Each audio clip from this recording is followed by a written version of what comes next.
예, 우리는 지금까지 시간 기반 경쟁이 무엇을 의미하는지 그걸 주로 쭉 봤습니다. 그죠? 우리가 이런 어떤 사전 지식을 가지고서 이제부터 우리 정주영 회장께서는 어떻게 이러한 시간 기반 경쟁의 개념을 이해하고 이를 직접 경영에 실천했는지 그 내용을 살펴보도록 하겠습니다. 제가 주로 볼 사례들은 말이죠. 왜 어떻게 해서 정주영 회장께서는 이 시간 경영 또는 공기 단축의 중요성을 인식하게 되었을까? 여기서부터 평소에 정 회장께서 생각하는 시간 단축과 비용에 대해서 어떤 생각을 하고 있는가 하는 것들을 좀 살펴보고요. 그 다음에 공기 단축을 한 대표적인 사례가 경부 고속도로 건설 사례입니다. 이걸 살펴보고요. 그 다음에 이 공기 단축을 함으로써 화폐적인 이익을 얻을 수 있을 뿐만 아니라 신용을 지킬 수 있다는 그런 관련된 사례, 당제터널공사 사례. 그 다음에 우리가 아까 봤다시피 동시진행, concurrent engineering 이런 거 있었죠? 그걸 구체적으로 실천한 현대조선소 건설 사례. 그 다음에 동시 진행뿐만이 아니라 경쟁력 확보와 공기 단축을 위해서 어느 정도의 위험도 억셉트한 그러한 주벨 산업항 건설공사, 그리고 경영 도구에서 어떻게 시간을 합리적으로 관리하려고 노력했는지 그런 내용들을 좀 보도록 하겠습니다. 자, 이 고령교는 6.25 때 파손됐는데 1957년 4월에 이 공사를 한 겁니다. 이 다리는 대구와 거창을 잇는 다리로서 물자 수송을 위해서뿐만이 아니라 지리산 공비토벌을 위해서도 굉장히 복구가 시급한 그러한 다리였습니다. 이 다리는 총 공사비 5,478만 환, 이 당시 화폐 단위입니다. 공기 약 26개월로 계약을 했습니다. 그 당시 우리나라 정부 발주공사로는 규모가 제일 컸다고 합니다. 그 당시 우리나라 정부의 이 경제 규모를 여러분들이 아마 이해하실 수 있을 겁니다.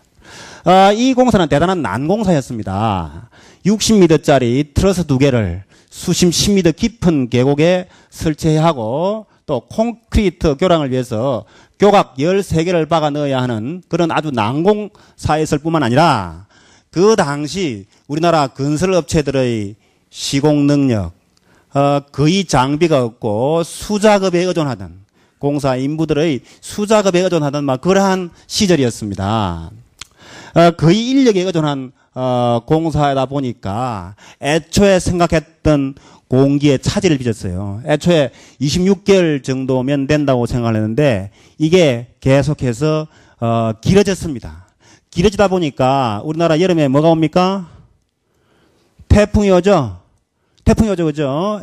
물이 불어가지고서 더욱더 공사가 지연되고, 이 공기 차질을 하다 보니까 계절 변화, 낙동강 홍수가 났고, 이로 인해가지고서 공사는 계속해서 뒤로 밀렸죠. 공사 차질을 빚는다는 겁니다. 특히 우리나라 이 시절에는 6.25 이후에 물가가 굉장히 급등하고 있었어요. 그래서 착공 당시에 이 원가 계산을 얼마나 했느냐, 책정한 설계상의 기름 단가가 700환이었는데 이 공사가 끝날 무렵쯤에서는 4,500환, 몇 배? 6배 이상이 기름값이 올랐고, 또 공사 시작할 때 40환이던 쌀 한 가마 값이 공사 끝날 무렵에는 4,000환, 몇 배?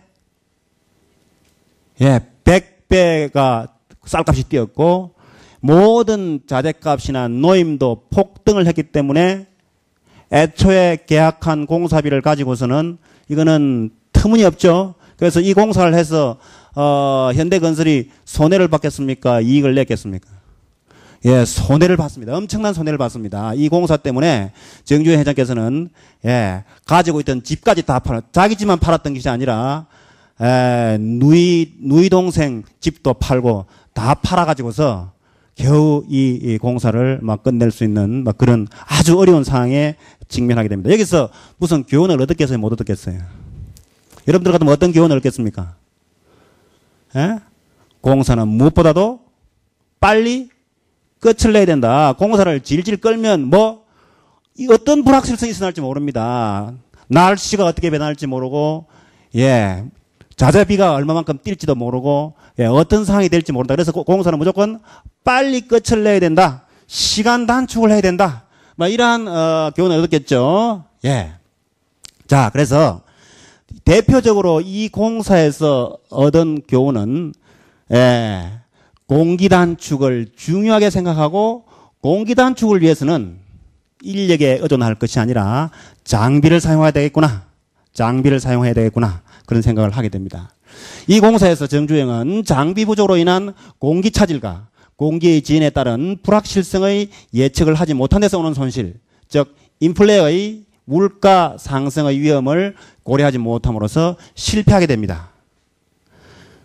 그래서 예, 정주행은 이 고령교 복구공사에서 공기의 지연에 따른 불확실성의 위험과 장비의 중요성을 경험하고 예, 이러한 경험을 후일 성공의 발판으로 예, 삼고 있다. 다시 말해서 예, 어떤 일이 있더라도 공기에 차질 빚어서는 안 되겠다. 공사를 시작했으면 단시일 내에 끝을 내야 되겠다. 그래서 공기 단축의 중요성을 이때부터 이해하게 되는 거죠.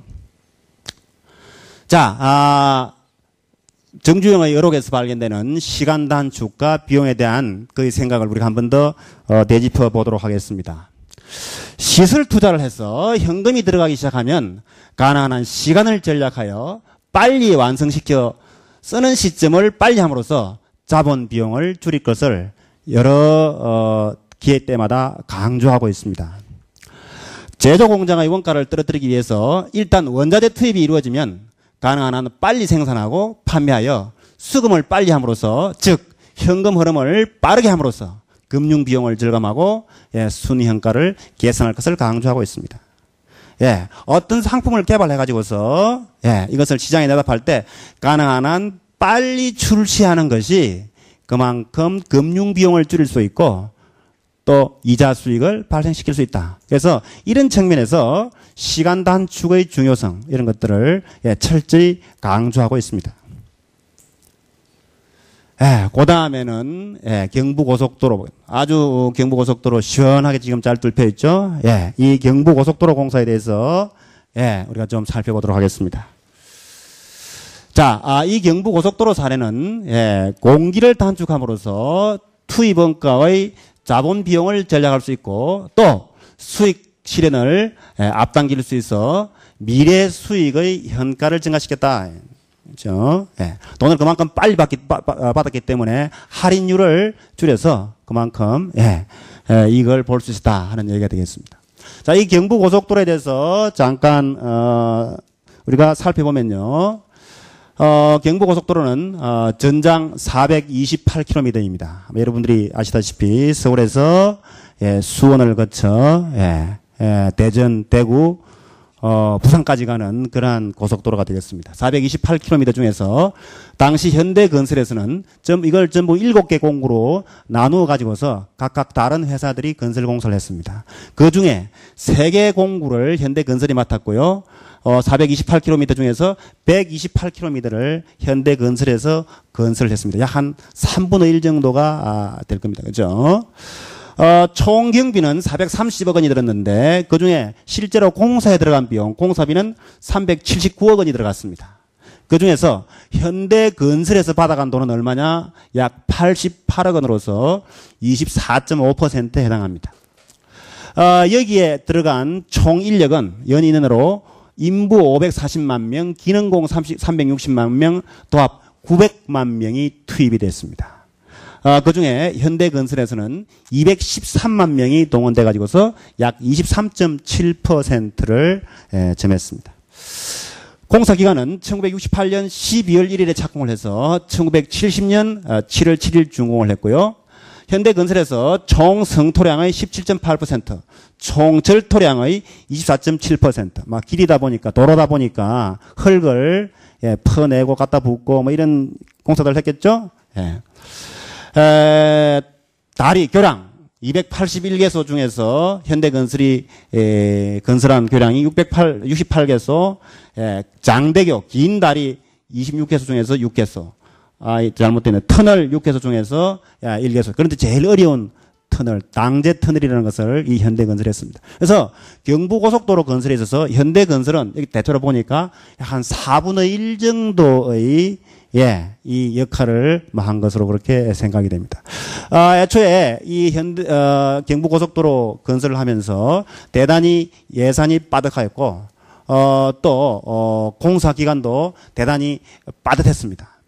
그 당시에 뭐 우리나라 이 정부에서 가능한 한 빨리 적은 예산으로 이 고속도로를 건설하자 하는 막 그러한 상황이 있었기 때문에 막 그러한 상황에서 현대건설은 이 어려운 공사를 어떻게 극복하려고 했는가? 이 경부고속도로 건설과 관련해서 정주영 회장께서 막 이러한 말씀을 하셨습니다. 기업가는 이익을 남겨 소득과 고용을 창출하는 것으로 국가에 기여해야지 국가의 사회에 그저 돈을 퍼넣는 자선사업가가 아니다. 공사비가 아무리 빠듯해도 기업을 경영하는 사람 입장에서는 어떤 경우에도 이익을 남겨야 하는 것이 원칙이다. 이익을 남기기 위해서 자재를 적게 쓴다든지 부실공사를 한다든지 해서는 안 되죠. 탈법도 부실공사도 해서는 안 된다. 그러면서도 빠듯한 예산을 가지고서 어떻게 이익을 남겨야 하는가. 이 이익을 남기는 방법을 이렇게 생각을 했습니다. 그렇다면 택할 수 있는 일은 역시 공사 일정 단축밖에는 없다. 공기를 단축시키자. 공기를 단축시킴으로써 이 이익을 낼 수 있다고 생각을 했죠. 이것은 건설업에 뛰어들고부터 내가 평생을 진력하면서 부러진 첫째 가는 구호이며 전략이다. 그래서 현대가 하는 많은 이 기업의 활동들이 어떻게 하면 이 공기를 빨리 할 수 있을까? 배를 수주를 하더라도 어떻게 하면 공기를 빨리 할 수 있을까? 이런 것들이 이때부터 현대 그룹의 경쟁력이 되어 왔습니다. 공기 단축과 원가 절감에 대한 정주영 회장의 의록을 한번 살펴보도록 하겠습니다. 현대가 성공한 것은 때를 철저히 맞추는 건설 회사를 갖고 있기 때문에 공사 기간을 줄일 수 있는 능력을 가지고 있고 이 능력 때문에 건설 원가를 줄일 수 있다는 데 있습니다. 공기를 단축시킬 수 있는 능력이 바로 건설 원가를 줄일 수 있는 능력이다. 남들이 1년에 하는 일을 우리는 9개월에 할 수 있습니다. 공기를 줄이면 그만큼 금리와 인건 부담 등이 줄어들기 때문에 남들이 100억으로 하는 공사를 80억으로 할 수 있는 것입니다. 그래서 금리 부담이 적고 원가 상각이 적기 때문에 경쟁력을 가지게 된 것입니다. 그것이 성공의 요인입니다. 다른 것은 없습니다. 그래서 집중적으로 인력을 투입하고 장비를 투입하더라도 빨리 끝을 낼 수 있으면 그만큼 금리와 인건 부담 이런 것들이 줄어들기 때문에 그것으로 인해서 이익을 볼 수 있다고 생각을 했습니다. 그만큼 시간 경영의 중요성을 철저하게 이해했다고 그렇게 생각이 됩니다. 자, 요것은 경부고속도로에서 아까 터널이 6개인가 있다고 그랬죠. 그 중에서 한 개의 터널, 당제 터널인데, 가장 경부고속도로 공사 중에서 가장 난공사로 악명을 떨쳤던 그러한 공사가 이 당제 터널 공사가 되겠습니다. 여기서는, 우리 정주영 회장께서 어떤 생각을 가지고서 이 공사에 임했는지 보도록 하겠습니다. 자, 이 당제 터널은 경부고속도로 상에서 옥천군 이원면 우산리와 영동군 용산면 매금리 사이 약 4km의 소백 산맥을 관통하는 그러한 터널 공사입니다. 자, 이런 터널 공사를 할 때, 안반이 있으면 좋습니까? 아니면 안반이 아니라, 바위가 아니라 토사, 흙이면 좋습니까? 일반 공사는 안반이 있는 거, 일반 길을 낼 때는 안반이 있는 경우와 그냥, 일반적인 흙, 어느 것이 공사를 더 하기가 용이합니까? 수월합니까? 그냥 일반적인 토사가 수월하겠죠. 그런데 터널 경우는 어떻게 했습니까, 여러분들? 그냥 일반 토사의 경우에는 우리가 터널을 뚫을 때 그냥 무너져 버리겠죠. 그래서 안반이 훨씬 더 공사를 하는 데 있어서 용이하다고 그럽니다. 그런데 문제는 이 당제 터널이 말이죠. 안반이 아니라 토사였다는데 이제 문제가 있죠. 그죠? 이 공사는 1969년 3월 1일부터 1970년 6월 30일 사이에 이루어졌는데 다른 공구의 공사는 흙이 안반보다 훨씬 쉽지만 터널 공구는 바위가 나와야지 흙이 나오면 고생문 열어놓은 공사가 된다고 일반적으로 건설업자들이 얘기하고 있습니다. 그런데 이 당제 터널 공사는 경석 단단한 돌이 아닌 저람 토사로 된 대적층이었습니다. 흙이었습니다.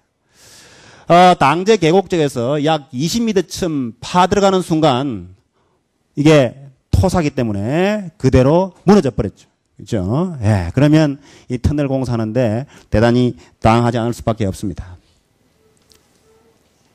그런데 자, 문제는 이 당시에 이 당제 터널 공사가 경부고속도로 전체의 이 공기를 단축하는데, 다시 말해서 경부고속도로가 언제까지 끝나야 되죠? 이걸 끝내야 되는 가장 난공사였고, 따라서 가장 이 제 시간 내에 고속도로 전체 공사를 끝내는데도 많은 영향을 미치는, 이 당제 터널이 안 되면, 중간에 지금 공사가 안 되면 다른 데는 아무리 고속도로 공사가 다 돼도 개통이 됩니까? 개통이 될 수가 없죠. 막 그러한 상황에서 대단히 시급을 요하는 절대절명의 그러한 공사였습니다. 이러한 상황에서 자, 원가를 절감하기 위해서만 공기를 단축시키고 단축시키고자 한 것이 아니라 어느 경우에는 사업가로서의 신용을 지키기 위해서 우리가 이 공사를 언제까지 끝내겠습니다 라고 약속을 했기 때문에 그 약속을 지키기 위해서라도 원가 상승도 무릅쓰고 공기를 지키기 위해서 노력을 했다.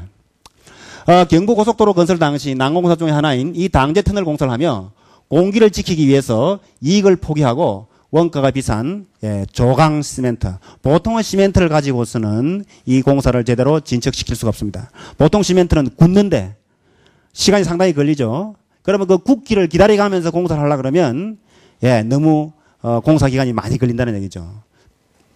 그렇게 하려고 그러면 빨리 굳는 시멘트, 조강 시멘트를 샀어야 되는데 그 조강 시멘트는 대단히 원가가 비싸다. 그 당시에 외국에서 수입을 해야 되는 그런 상황이었습니다. 그런 상황에서 이 현대에서는 자기들이 가지고 있던 세멘트 공장에서 이 조강 시멘트를 생산하는 것을 결정을 합니다. 공기를 지키기 위해서 이익을 포기하고 원가가 비싼 조강 시멘트를 생산하여 사용한 것은 사업가로서의 자존심인 공기를 지키기 위한 것이었다. 이제 사실 이 공기를 지킨다고 하는 것은 왜 원가도 중요하지만은 신용을 지킨다는 데서도 대단히 중요하다고 그렇게 판단을 한 것이죠. 자, 이게 정중현 회장의 직접 말씀하신 내용입니다. 이제 그 공사 책임자가 와가지고서 정중현 회장께다가 보고를 합니다. 이 공사를 제대로 하기 위해서는 지금 사용하고 있는 이런 시멘트가 아니라 다른 시멘트를 사용해야 됩니다 하는 것을 지금 보고하고 있습니다. 질이 다른 시멘트였다. 대신 시멘트 값은 엄청나게 비쌌다. 조강 시멘트로 바꾸면 틀림없이 공기를 맞출 수가 있는가를 물었더니 그는 자신 있다고 했다. 나는 결론을 내렸다. 그래, 이익이냐 신용이냐 중에서 선택하라면 나는 언제나 신용이다. 공기를 맞춰 신용을 지키고 현대건설의 명예를 보호하자. 좋아. 어차피 출발부터 수판 엎어놓고 덤비던 일이었다. 이익은 생각하지 않겠다는 얘기죠. 그래도 이익을 남길 수 있다면 좋은 일이 되지만 못 맞출 바에야 공기라도 맞춰야지. 그래서 타산을 못 맞출 바에야 공기라도 맞추겠다고 생각하기 때문에 이 조강 시멘트라는 값비싼 시멘트를 여기에 사용하기로 결정을 한 것입니다. 자, 그래서 공기를 단축하는 것이 단순히 우리가 원가를 줄여가지고서 이익을 확보하는 측면만이 아니라 사업가가 행한 약속을 지키기 위해서도 이런 공기 단축이 필요하다. 정해진 기간까지 공사를 끝을 내겠다고 약속을 했기 때문에 이러한 신용을 지키기 위해서 원가가 인상되는 것까지도 불사하고 이런 행동을 했다 하는 내용이 되겠습니다. 그 다음에 여러분들이 우리 울산과 관련된 일이죠. 그죠? 현대 울산조선소 1972년 3월 23일. 싸우며 건설하자.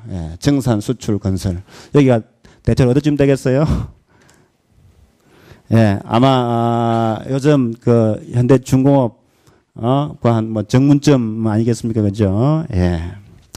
울산이 이렇게 상전벽해가 되었습니다.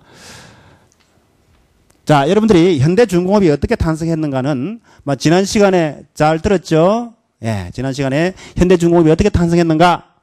예, 사실은 현대중공업이 탄생하기 전에 그 기술을 어떻게 확보할 것인가?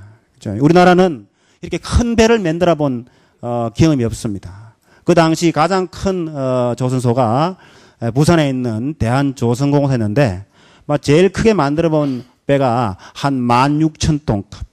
근데 현대에서는 처음부터 만들고자 한 배가 20만 톤, 30만 톤짜리 배를 만들고자 했죠. 그 기술을 어떻게 할 건가? 예, 그 기술을 확보해 오는데 많은 노력을 하죠. 예, 그래서 영국의 애플도어사와 스코트 리스코사를 접촉을 해서 이 롱바톰 회장이라는 분을 소개를 받습니다. 그죠? 롱바톰 회장과의 일화 여러분들이 아마 잘 아실 겁니다. 그죠? 이 500원짜리 지폐. 그죠? 예, 롱바톰 회장한테 롱바톰 회장이 당신 같은 한국 같은 나라는 기술이 없기 때문에 이런 20만 톤, 30만 톤짜리 배를 건조하기는 역부족이다. 안 된다.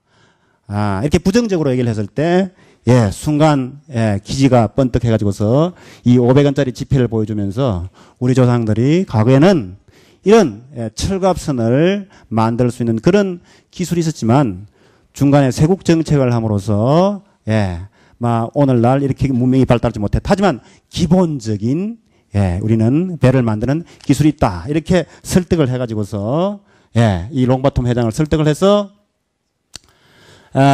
이 기술을 받습니다. 그죠? 그 다음에 이제 문제는 그래서 애플도어사와 스코트 리스코사 기술 제휴를 했죠. 그 다음에 중요한 거는 뭡니까? 차관을 얻어오는 길이었죠. 그래서 차관은 이 롱바톰 회장의 주선으로 영국의 버클레이 은행에서 차관을 주기로 그렇게 결정이 됐죠. 그런데 중요한 것은 뭡니까? 영국에서 영국 은행이 후진국 기업에다 돈을 빌려줄 때는 혹 후진국 기업이 잘못돼 가지고서 망하게 되면 돈을 빌려준 영국 기업이 어렵게 되죠. 그런 것들을 방지하기 위해서 영국 정부가 그런 상황에 대비해서 지급 보증을 해줬습니다. 영국 정부의 수출 신용 보증국이라는 곳에서 보증을 해줬죠. 그래서 이 사업 계획서를 이 수출 신용 보증국에다 냈습니다. 한 일주일쯤 뒤에 이 수출 신용 보증국의 국장이 우리 정 회장님을 들어오라 그랬죠. 들어와 가지고서 뭐라고 얘기를 했습니까? 당신들이 제출한 사업 계획서를 보니까 당신들은 그동안 오랫동안 건설 사업에 종사해 왔고, 그죠? 또 이 애플도어사에서 기술도 준다고 그랬고, 그죠? 기본적으로 보니까 당신들이 선박을 건조하는 데는 큰 문제가 없는 것 같다. 그죠? 그리고 또 바클레이 은행에서도 당신들의 그러한 능력을 다 인정했기 때문에 당신들이 배를 만드는 데는 큰 문제가 없는 것 같다. 그런데 아직 배를 한 번도 만들어 보지도 않은 당신네 회사에 누가 배를 주문하겠는가? 세상에 다른 유수의 훌륭한 조선소들이 많은데 그러한 조선소에 주문을 하지 않고 배 한 번도 만들어 본 경험도 없는 당신한테 누가 배 사겠는가? 배 사겠다는 사람을 찾아오시오. 이렇게 했죠? 그렇게 해서 이 우리의 현대 그룹의 이 경영자들은 배 사줄 사람을 찾아드립니다. 웃기잖아요. 지금 우리가 차관을 얻어가지고서 그 차관을 가지고서 공장을 짓고 그 공장에서 배를 지어가지고서 그걸 배를 팔아야 될 텐데 지금 공장 만들 돈 빌리러 간 상황에서 배 팔아오라 그러니까 이거 한심한 노릇이죠. 그래서 이 현대 건설의 경영자들은 여기다가 우리가 조선소를 지을 겁니다. 울산 그 미포만의 우거진 잡초 속에 쓰러져가는 초가지 몇 닭간에 있는 그 흑백 사진 한 장하고 5만 분의 1 지도 한 장, 애플도어사에서 빌린 26만 톤급 유효선 기본 도면 한 장, 이걸 가지고서 배 팔러 다닙니다. 그죠? 여기다 우리가 조선소를 지어가지고서 이런 배를 만들 테니까 배를 사주십시오. 봉이 김순달이죠. 예. 그런데 마침 배를 사주겠다는 사람이 나타났죠. 그 사람이 누굽니까? 예, 리바노스라는 사람입니다. 그리스의 리바노스라는 사람인데 이 사람은 왜 배를 사주겠다고 그랬겠어요? 후진국의 이 절박한 딱한 상에 있는 조선소에서 배를 팔면 배를 싸게 살 수 있겠습니까? 어떻겠습니까? 싸게 살 수 있겠죠. 그래서 배를 싸게 살 수 있으라고 생각을 했어요. 그래서 당시 척당 이 25만 9천 톤급 유조선인데요.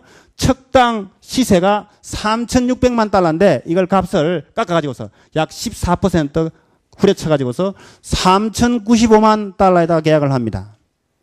뿐만 아니라 당시 납기가 2년 6개월 앞으로 2년 6개월 뒤에 이 배를 납품을 해라. 만약 배를 납품 못할 경우에는 모든 원리금을 당신들이 다 책임져야 될 것이다. 다시 말해서 납기를 지키지 못하면 이로 인한 원리금 상환으로 인한 이득도 볼 수 있으라고 생각을 했어요. 이익을 볼 수 있으라고 생각했어요. 그죠? 예. 그렇기 때문에 막 이런 꿍꿍이 속을 가지고서 배를 주문을 해줬죠. 여러분들은 이러한 상황에서 어떻게 하시겠습니까? 만약 이런 조건으로 배를 수주 안 하면 우리가 조선소를 만들 수는 없습니다. 어떻게 됩니까? 일단 수주를 하고 나서 2년 6개월 만에 배를 지을 수 있는 방법을 강구를 해야 되겠죠? 예. 그래서 우리의 정중희 회장은 이 방법을 택합니다. 그래서, 이런 조건으로 유조선 두 척을 계약하고, 어떻게 했느냐. 공기 단축을 위해서 조선소 건설과 선박 건조를 동시에 진행시키는 이러한 방법을 채택을 합니다. 아까 우리가 앞에서 뭐 이런 거 배웠죠? 뭐였습니까? 동시진행 이런 개념을 배웠죠? 이러한 개념을 이 1970년대 당시에 이것을 실천하고 있습니다. 자, 그래서 맨 처음에 수주받은 배 두 척, 이것이 바로 이 어틀랜틱 배런, 어틀랜틱이 무슨? 대서양? 배런은 뭡니까? 남작, 그죠? 대서양의 기품이 있는 남작. 어틀랜틱 배런, 어틀랜틱 베러니스라고 하는 이 선박 두 척을 수주받았죠. 이 조선소를 건설하면서 정주영 회장께서 어떻게 생각을 했느냐? 이것은 직접 여러분들이 이걸 읽어보는 것이 굉장히 이해가 빠를 것 같습니다. 선진국의 경우 울산 조선소만한 규모의 조선소를 건설하면 조선소 건설 자체만 3년이 걸린다. 아까 납기가 2년 6개월이라고 했죠. 도저히 납기 못 맞춘다는 얘기가 되겠습니다. 걸리면 또 그렇게 조선소를 먼저 건설하고 나서 선박을 건조하는 것이 통례이고 상식이다. 그러나 나는 그렇게 생각하지 않았다. 조선소를 짓는 거나 배를 짓는 거나 다 같은 건설인데 하나가 먼저 돼야 다음을 건설할 수 있다고는 볼 수 없었기 때문이다. 배를 만드는 것이 목적이니까 거기에 필요한 것을 동원해서 배를 만들면 되는 것이지 꼭 조선소를 지어야 배를 만들 수 있다는 것은 아니라는 얘기다. 대단히 창의적인 발상이죠. 그래서 나는 조선소 건설과 선박 건조를 병행해서 착수시켰다. 도크를 파내는 동안 1호선을 도크 밖에서 부분 조립하고 도크가 완성된 다음에 그것을 도크로 운반해서 건조를 계속했다. 실제로 아마 그 당시 조선소를 다 짓고 난 다음에 배를 만들려고 했으면 그 막대한 투자를 감당할 길이 없어 조선소를 짓다가 쓰러졌을지도 모르는 일이다. 이것은 정주영 명예회장께서 1977년 11월 23일 인간개발원에서 주최한 그 조찬 특강에 대해서 직접 하신 말씀이 되겠습니다. 조선소를 다 짓고 나서 그 다음에 배를 짓는 것이 아니라 조선소 건설과 선박 건조를 동시에 함으로써 전체 공기를 단축시킬 수 있다고 그렇게 생각을 했던 거죠. 자, 이것이 이렇게 출발한 조선사가 오늘 여러분들이 보는 바와 같은 이런 거대한 세계에서 가장 큰 조선소, 세계에서 가장 규모가 큰 조선소, 세계에서 가장 생산량이 많은 조선소로 성장하게 되었습니다. 이 여러분들이 현대중공업 조선소 전체를 여러분들이 보고 있습니다. 예, 아까 뭐 애틀랜틱 벨은 요 흑백 사진이 있는데, 예, 칼라로 좀 보니까 그렇다. 이게 아마 진수식 때 찍은 사진인 것 같습니다. 이게, 사람들이 굉장히 많이 모여있죠. 예, 다 사람들입니다. 자, 이 나중에, 이게 아마 27년이니까, 1990년쯤 된 모양인데요. 99년이네요, 그죠? 예. 예, 이분이 누군가 하니까, 예, 리바노스라는 분입니다. 정주행 회장께서 살아계실 때, 예, 27년 전에 당신이 우리 배를 안 사줬으면 오늘날 우리 현대중공업은 태어나지 않았겠죠? 그래서 그 당시에, 물론 당신이 막 그렇게 배를 값싸게 살려고 했는 거지만은, 그럼에도 불구하고 우리 배를 사줬기 때문에 오늘날 현대중공업이 탄생하게 됐다. 대단히 고맙다. 그래가지고서 서울에다가 초청을 해서 근사한 식사를 한 끼 대접하는 막 그러한 신문기사가 있어가지고서 막 제가 여러분들에게 현장감을 높이기 위해서 이 기사를 여러분들에게 보여드리고 있습니다. 자, 그런데 아까 납기가 2년 6개월이라 그랬는데요. 실제로 배는 얼마 정도 걸려가지고 납품을 했을까요? 예, 한 2년 3개월 걸린 것 같아요. 그래서 오히려 납기보다 더욱더 빨리 조기에 배를 납품을 할 수 있었던 것 같습니다. 이게 무슨 효과? 예, 동시 진행의 효과. 여러분들이 그렇게 생각하면 되겠죠. 그래서 여러분들이 어떤 일을 할 때 반드시 순차적으로 생각할 필요는 없다. 예, 병행, 멀티태스킹. 컴퓨터도 그런 거 있죠? 예, 멀티태스킹. 이게 굉장히 중요한 생각의 방법이죠. 자, 그 다음에는 주베일 산업항의 사례입니다. 주베일 산업항 어디에 있습니까? 예? 예, 사우디아라비아, 예, 주베일에 있는 항구죠.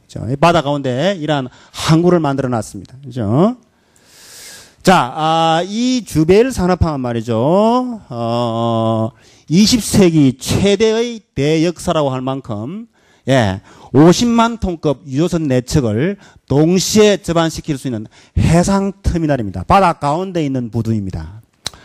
구조물 제작에서부터 수송, 하역, 설치까지 현대조선에서 맡았죠. 당시에 현대중공업입니다. 공사 기간은 1976년 6월부터 1980년 10일까지. 현대건설에서 했구만요. 그죠? 공사 금액은 약 9억 3천만 달러. 1976년 환율로는 4,600억 원이 들었습니다. 근데 이 금액은 이 당시 우리나라 예산의 약 4분의 1에 해당하는 액수이기 때문에 이 공사 규모가 얼마만큼 엄청난 규모였는가를 여러분들은 이해를 하실 겁니다.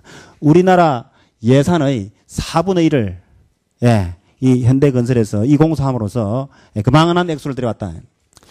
육상과 해상에 걸친 토목 부분의 거의 모든 공정과 건축, 전기, 설비 부문까지 총동원된 종합건설공사였고요.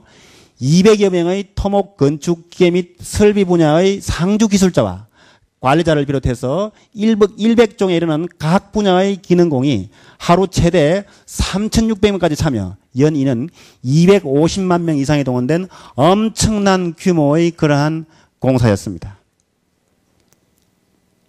근데 이 공사도 공사를 수주하는 단계에서도 많은 어려움을 겪었습니다만은, 특히 이 현대가 이 공사를 수주하게 된 배경은 공기를 단축시키겠다고 하는 그런 중요한 약속이 있었기 때문에 가능했습니다.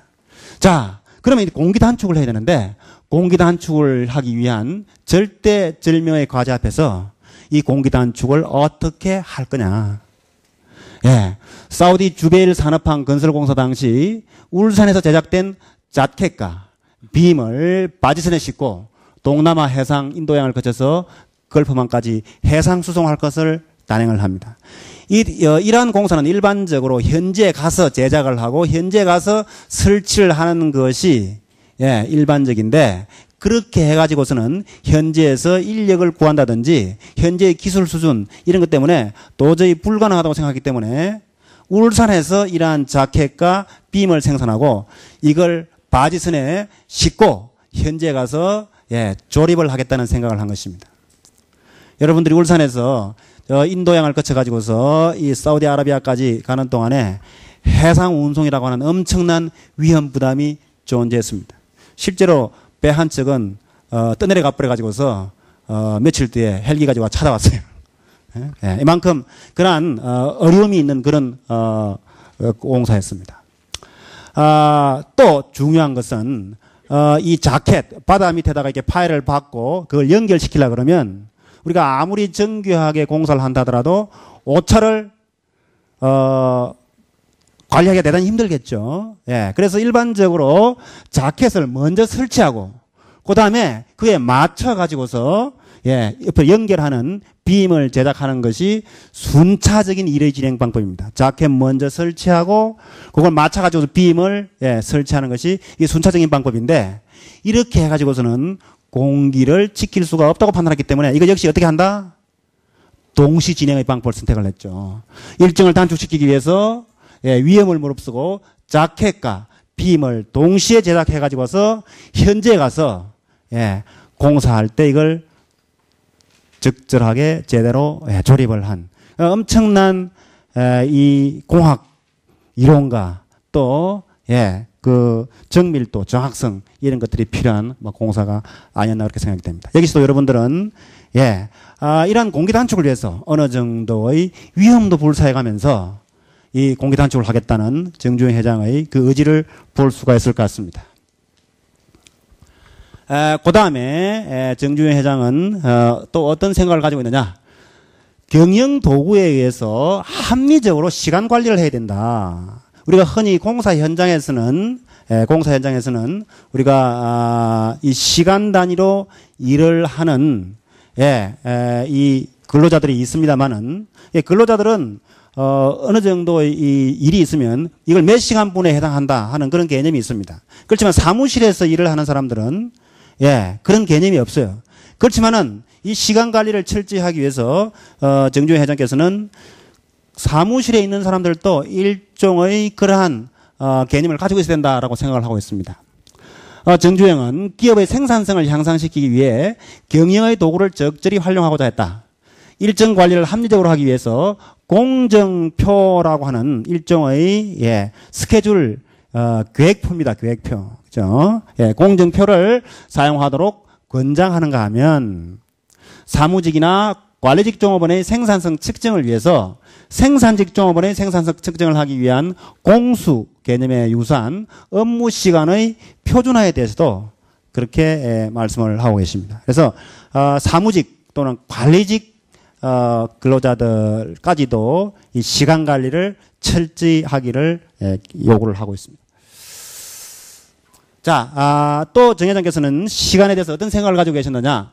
시간을 생명과도 같이 중요하게 생각하고 있으며 때를 놓치지 말고 적기에 모든 것을 행할 것을 요구를 하고 있습니다. 순간순간 시간의 낭비 없이 인생에서 최선을 다해 노력한다면 성공적인 삶을 이루어갈 수 있다고 생각하고 있고 자신에게 주어진 시간을 어떻게 활용하느냐에 따라서 인생에서 성공도 할 수 있고 실패도 할 수 있음을 강조하고 있습니다. 학생 여러분들도 내가 오늘 내 하루 동안의 시간을 어떻게 활용하고 있는지 한번 생각을 한번 해보시기 바랍니다. 여러분들이 어떤 목표가 있으면 그 목표를 달성하기 위한 계획을 세울 수가 있고 그 계획이 있다고 할 것 같으면 여러분들이 시간을 낭비할 수가 없습니다. 오늘 내가 해야 할 일이 있죠. 근데 목표가 없는 사람들은 그런 계획도 없고 그런 계획이 없다 보니까 그냥 닥치는 대로 시간을 보내게 되겠죠. 이 소중한 시간을 여러분들이 혹시 허비하지 않나 그렇게 한번 생각을 해보시기 바랍니다. 자, 그럼 우리가 지금까지 우리 정주영 회장께서 행한 여러 가지 시간 단축의 사례 또는 시간 경영을 어떻게 활용해서 이 경영에 임했는지 하는 것들을 쭉 살펴봤습니다. 우리가 정리하는 의미에서 정주영 회장께서 구체적으로 시간 단축이 대단히 중요하다고 그렇게 판단을 하셨고 따라서 여러 가지 방법으로 시간 단축을 하고자 했습니다. 어떤 방법이었는지 한번 살펴볼까요? 우선 경부고속도로라든지 당제터널이라든지 이런 것들을 볼 때 무슨 방법으로 시간 단축을 할 수가 있었습니까? 예, 장비, 자재 이런 것들을 활용을 했죠. 경부고속도로를 건설하면서는 예, 공기를 맞추기 위해서 많은 장비를 투입을 하고 있습니다. 우리가 앞에서 고령교 건설에서 인력에 의존하면 상당히 불확실성이 크다 그랬죠. 예, 그러한 의미에서 그 이후 현대건설의 많은 공사 현장에는 이 건설 장비가 많이 동원됩니다. 여러분들 현대중공업에 여러 사업부가 있는데 그죠? 예, 조선사업부, 엔진사업부, 전기전자사업부, 그다음에 해양사업부 이런 것들은 사실은 조선하고 상당히 밀접한 관계가 있고 또 유사합니다. 근데 현대중공업 안에 건설장비사업부라는 데가 하나 있어요. 건설장비사업부. 요거는 조선하고는 크게 관련이 없는 겁니다. 근데 왜 여기에 건설장비사업부가 있겠습니까? 예, 바로 정주영 회장께서 모든 건설공사에 있어서 장비가 대단히 중요하다고 판단했기 때문에 그 장비를 직접 만들어서 써야 되겠다 하는 그런 생각 때문에 만든 사업부가 아닌가 그렇게 생각이 됩니다. 자, 경부고속도로 건설 당시에 장비를 집중 투입을 했고요. 당대터널 건설 당시에서는 조광 시멘트를 활용함으로써 예, 공기를 단축시킬 수가 있었습니다. 그 다음에 동시공학 또는 동시진행, 그죠? 병행하는 게 있었죠? 그걸 활용을 했다. 현대조선소 건설 및 선박 건조를 동시에 진행했다는 거 여러분들이 볼 수가 있었고요.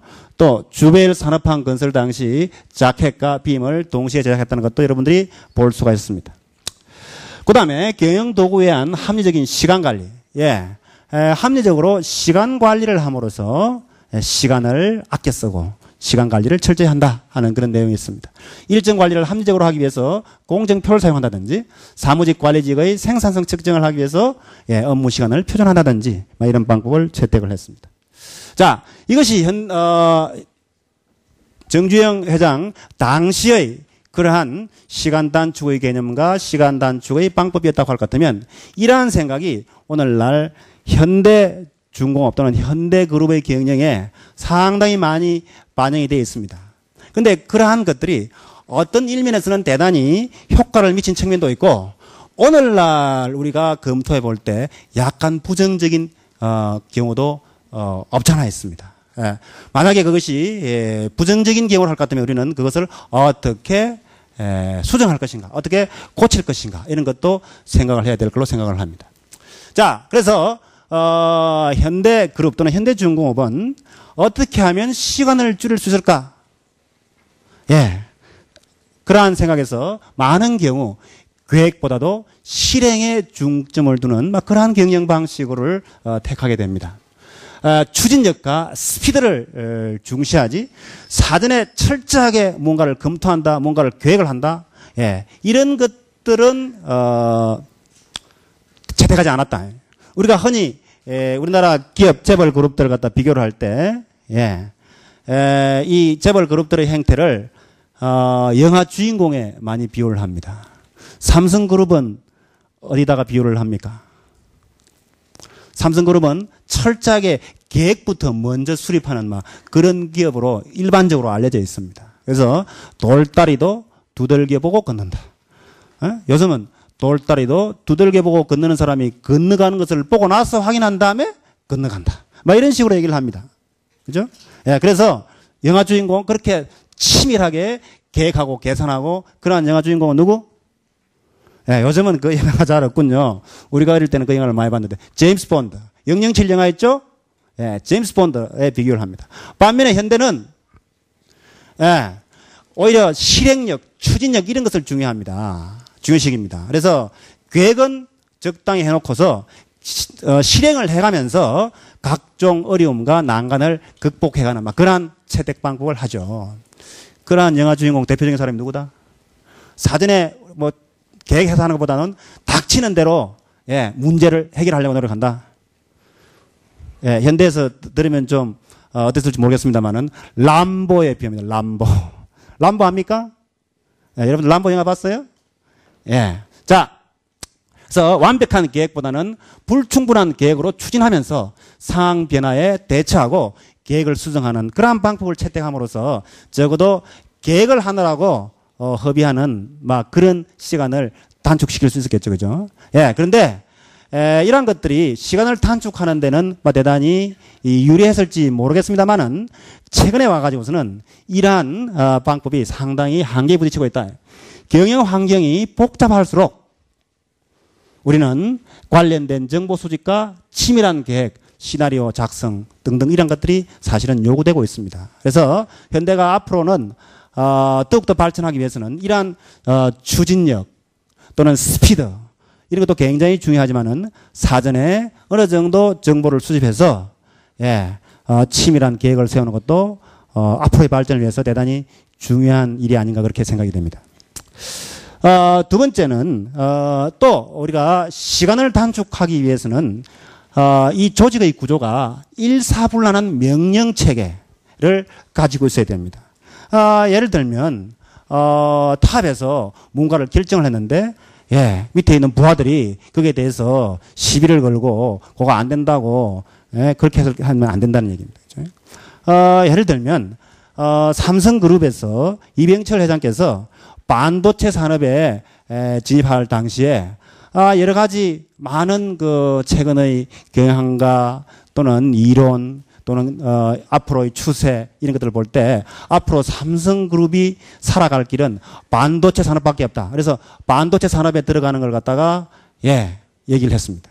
그러니까 그 당시 반도체 산업을 잘 이해하지 못한 그 밑에 많은 종업원들이 회장님 우리 그거 하면 다 망합니다. 굶어 죽습니다. 이거 절대 해서는 안 됩니다. 이렇게 막 얘기를 했어요. 그래서 이병철 회장께서 또다시 그 사업에 대해서 다시 또 검토를 했습니다. 검토를 한 결과 그럼에도 불구하고 여전히 앞으로 우리가 나아가야 할 길은 반도체 산업밖에 없다. 이렇게 해서 갑니다. 그렇죠? 오늘날 만약 삼성이 반도체 안 갔으면 오늘날 삼성이 있었겠습니까? 자, 그런데 현대의 기업 분위기는 어떻게 보면 나를 따르라 하는 막 그러한 일사불란한 조직의 명령 체계죠. 상위 하달의 그러한 커뮤니케이션입니다. 그래서 탑에서 결정하면 일사불란하게 따라가게 돼 있죠. 그런데 이것이 어떻게 보면 일의 효율성을 높이는 데는 상당히 훌륭한 방법입니다만은 어떤 문제점이 있느냐? 사실 어떤 일을 결정할 때 탑에서 결정하고 위에서 결정하고 아래 사람들이 따라간다고 하는 것은 그만큼 일의 효율성을 하는 데는 유리합니다. 그리고 또 대체로 아래 사람들보다 위 사람들이 경험이 많고 또 그동안에 이 경영에 대한 지식도 풍부하기 때문에 위 사람의 생각이 옳을 경우가 많습니다. 그런데 위 사람이 항상 옳을 수는 없죠. 왜? 가끔 위 사람도 깜빡하는 경우가 있어요. 깜빡. 그죠? 깜빡하는 경우를 우리가 보완하기 위해서는 어떻게 해야 되겠습니까? 어떤 결정을 할 때 모든 사람들이 그 내용을 서로 공유를 하면서 각각 어떤 문제점에 대해서 생각을 의견을 발표하고 어떤 문제점에 대해서 되짚어봄으로써 체크를 해감으로써 이 사람이 미처 생각하지 못했던 것들을 보완해 줄 수가 있겠죠? 그렇죠? 그러한 측면에서 상급자의 경험이 지식이 중요하나 하급자의 참여 유도 크로스 체크의 기회를 가지기 위해서는 하위 상달 또 회의 방식 이런 것들이 상당히 중요한 게 아닌가 막 그렇게 생각이 됩니다. 그래서 어떻게 보면 현대그룹이 지금까지는 속도, 추진력 이런 것들을 위해서 계획보다 실행의 중점, 일사불란한 명령체계와 조직구조 이런 것들을 했다고 보이지나 앞으로는 이 경영 환경에 유연하게 대처하기 위해서는 사전에 치밀한 정보 수집, 치밀한 계획 이런 것들이 더욱더 필요할 것 같고 또 나아가서 하위 상달 체계 또 회의 이런 것들을 통해서 전체적으로 이 의견을 집약시키는 그런 방법도 대단히 중요할 것 같다. 이미 현대그룹은 그러한 방법으로 지금 나아가고 있습니다. 자, 마지막으로 결론을 좀 내려야 되겠네요. 여러분들이 이 강의를 들으면서 우리 정준영 회장님께 대해서 어떤 생각을 가지게 되었습니까? 조금 정준영 회장님을 좀 달리 보는 계기가 됐습니까? 그래서 제가 여러분들이 결론을 내려야 되는데 제가 내린 결론을 한번 읽어보도록 하겠습니다. 정주행은 시간에 대한 중요성을 누구보다도 절실히 느끼고 있었으며 순간순간 최선을 다해 노력하는 자만이 인생에서 성공할 수 있다는 그러한 신념을 가지고 계신 분 같다 하는 것을 생각할 수 있겠고요. 모든 경영 활동에서 시간을 단축시키고 시간을 단축시키기 위한 방법을 모색했으며 시간 단축에 의한 경쟁력의 제고를 추구를 했습니다.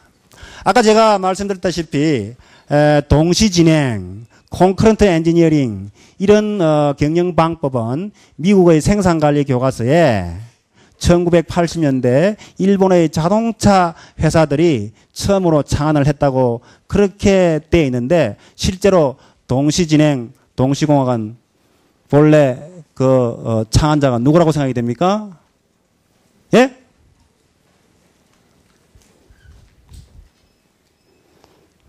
여러분들 강의를 들은 거예요? 안 들은 거예요? 예. 경영학계에 스피드 경영의 개념이 자리 잡기 훨씬 이전에 스피드 경영을 몸소 실천한, 예. 우리 시대의 선구적인 스피드 경영의 실천가로서 저는 평가를 하고 싶습니다. 학생 여러분들의 생각은 어떠신지요? 예.